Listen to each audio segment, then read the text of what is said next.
दोस्तों नमस्कार, मैं मनोज कुमार शर्मा आपके बीच एक बार फिर। हमने पालघर की हिंसा को भी देखा, हमने अदालत से छूटते हुए उस गुनाहगार को भी देखा जिसके सर पर कई गुनाहों का बोझ था, कई एफआईआरों का बोझ था। जी हां, कानून ने अंधे होकर के उसको एक तरह से शय दे दी और वो व्यक्ति कानून के चंगुल से बच निकला, कानून का मजाक उड़ाते हुए। आरोप लगाकर के उस पर हमला हुआ, लेकिन इसमें दूसरा किरदार भी था जिसका नाम है संबित पात्रा। जी हां, जिसको कहा जाता है झूठों का पात्रा, झूठों का एक ऐसा जाल जिसे ये विरासत अपने नेताओं से मिली है। अब इन नेताओं की विरासत के बारे में मैं क्या कहूं? ये कहानी अगर मैं शुरू करूं तो इनके पूर्वज जो नेता थे, जो पुराने नेता थे, उनसे शुरू होती है दोस्तों। जी हां, चाहे वो लाल कृष्ण आडवाणी का झूठ राम जन्मभूमि के मामले में हो या फिर अटल बिहारी का झूठ कंप्यूटर क्रांति के मामले में हो। देखिए, झूठ तो झूठ होता है और झूठ के बारे में बताना भी जरूर पड़ता है। और उस झूठ में सबसे बड़ा झूठ यह भी शामिल था कि पटेल और नेहरू जी के बीच जो था विवाद था। उसके बाद एक झूठ और भी था कि शास्त्री जी की मौत के पीछे क्या राज था। उसके बाद एक झूठ और भी था कि सुभाष चंद्र बोस की गायब होने के पीछे किसका हाथ था। तो ये झूठ दर बदर बुनते गए गांधी परिवार के चारों तरफ, दुनिया को बहलाया जाता रहा, भारत देश की जनता को बहलाया जाता रहा, फुसलाया जाता रहा। अफवाहों के दौर की कहानी कुछ इस तरह से लिखी गई जिसमें अच्छे अच्छे चौकड़ी भरना भूल गए। सच को देखने के अलावा उन्होंने अफवाहों पर ध्यान देना शुरू कर दिया। पिक्चरें भी बन गई, एक के बाद पिक्चरें रिलीज होती हैं। मोदी साहब के रिजीम में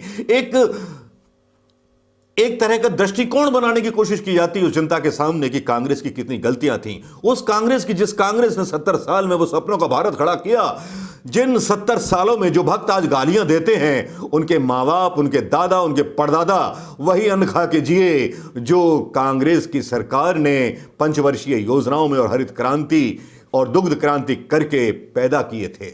उसी हिंदुस्तान में पले वो भक्त जो आज गालियां देते हैं गांधी परिवार को, उसी हिंदुस्तान में उनकी परवरिश हुई, उसी हिंदुस्तान के स्कूलों में उनकी परवरिश हुई। लेकिन झूठ बोलने वाले तो झूठ बोलेंगे ही। जी हां, जिनको विरासत में झूठ मिले हो तो वो पार्टी तो झूठ बोलेगी। चाहे प्रधानमंत्री मोदी जी आए और सीधे झूठ बोलकर जनता के सामने चले जाएं कि हमने बहुत पहले कोरोना से लड़ने की तैयारी कर ली थी। अब उसके बाद जैसे गुरु वैसी चेला, हो रही आपस में धक्कम देला। जी हां, बात करूंगा संबित पात्रा की। संबित पात्रा समेत पता नहीं कितने ऐसे पात्र हैं, लेकिन संबित पात्रा कुपात्र होकर के स्पेशल कैटेगरी में इसलिए आ जाते हैं क्योंकि ये झूठी खबरों को फैलाने में बड़ी महारत हासिल लगते हैं। पालघर की हिंसा हो या फिर एक मसला हो आशा वर्कर पर हमले का। जी हां, आशा वर्कर पर हमले का मसला उठता है और संबित पात्रा उसको ट्वीट करते हैं और बोलते हैं आशा वर्कर को मारा। ये पूरा मामला मैं पढ़ के सुनाना चाहूंगा साहब आपको। आशा वर्कर को पीटने की खबर इन्होंने इंडियन एक्सप्रेस के हवाले से डाली खबर। उसके बाद फरीदाबाद पुलिस जवाब देती है इनको कि सर नमस्कार श्रीमान, आप आशा वर्कर की जिस घटना का जिक्र कर रहे हैं वह फरीदाबाद की नहीं है। संबित पात्रा ने यह ट्वीट डाला था जिसमें कहा गया था फरीदाबाद में जान मोहम्मद और उनके लोगों ने आशा वर्कर को कोरोना की डेटा एकत्र कर रहे थे, उन्हें बेरहमी से मारा। पूरे मोहल्ले में यह बात फैलाई गई थी कि सरकार एनआरसी के लिए डेटा इकट्ठा कर रही है। इस ट्वीट को पुलिस ने जवाब दिया कि ये साहब गलत जानकारी है आपके पास। अब मेरा प्रश्न उठता है कि जब ये पूरी एक सिलसिला, एक लॉ लागू है पूरे सोशल मीडिया पर कि अफवाह फैलाने वालों को गिरफ्तार किया जाएगा, तो संबित पात्रा को सर और श्रीमान जी कह के नमस्कार क्यों किया गया पुलिस के द्वारा, गिरफ्तार क्यों नहीं किया गया? इसी तरह का एक वीडियो बिजनौर का जिसमें एक मुस्लिम सब्जी बेचने वाले एक बुजुर्ग व्यक्ति को बताया जा रहा था कि वो अपना पेशाब सब्जियों पर छिड़क रहा था, जिसके बारे में भी विवेचना की गई, वो भी झूठा साबित हुआ, उसको भी इन साहब ने ट्वीट किया था। जी हां, संबित पात्रा अफवाह फैलाने में अपनी जिम्मेदारी जरा भी परवाह नहीं करते। खाली संबित पात्रा ही क्यों, भारतीय जनता पार्टी के जितने भी नेता हो सब के सब अलादीन जैसा व्यवहार करते हैं। जैसे अलादीन का चिराग का जिन निकल आता है सांप्रदायिकता का, उसी तरह से इनका जिन निकल आता है, अंदर से हिलोरे मारने लगता है कि देश शांत है, चलिए दंगे कराए जाएं। और उनमें ये लोग माहिर हैं, केवल अकेले वही नहीं है, ये थोड़े से ज्यादा मुखर हैं। अब संबित पात्रा की एक खबर की तरफ मैं ध्यान दिलाना चाहूंगा साहब। यह बहुत पहले की बात है, सन 1971 की जिक्र करते हुए संबित पात्रा ने यह ट्वीट किया था जिसके बारे में उन्हें काफी ज्यादा शर्म झेलनी पड़ी। जी, ट्वीट था पंडित राजेंद्र प्रसाद शर्मा जी को लेकर के, जिसमें उन्होंने कहा था कि पंडित नेहरू ने उनको मंदिर जाने से रोका था। किनको? हमारे देश के राष्ट्रपति पंडित राजेंद्र प्रसाद शर्मा को। जी हां, उस पर इनकी काफी हंसी उड़ी थी और हंसी उड़ने के साथ साथ इनका अपमान भी काफी हुआ, लेकिन मीडिया ने वो नहीं दिखाया। चलिए हम उस ट्वीट की वानगी आपको दिखाना चाहेंगे यहां पर, क्योंकि ये संयोग जो बनता है ना गोदी मीडिया के साथ मिलकर के, जब संबित पात्रा बैटिंग करते हैं तो लगता है कि कितना सच इनके मुंह से निकल रहा है, कितने हरीश चंद्र हैं, कितने सत्यवादी ये लोग हैं। हमेशा असत्य के अलावा इनके मुंह से निकलता कुछ नहीं है। और गोदी मीडिया तो इनसे भी ज्यादा बड़ा कलाकार है, किसी भी खबर को झूठा और झूठी खबर को सच्चा बनाने में इसको महारत हासिल है दोस्तों। आप चलिए दोस्तों, मैं कह रहा था कि आपको मैं वो ट्वीट दिखाऊंगा, तो ट्वीट ये, जी हां, ट्वीट यह है 1971 में पंडित नेहरू ने राजेंद्र प्रसाद को सोमनाथ मंदिर जाने से रोका था। कांग्रेस नेता ने यह वीडियो शेयर किया जो संबित पात्रा ने बोला था, जबकि सच्चाई यह है कि मृत्यु हो चुकी थी दोनों ही नेताओं की।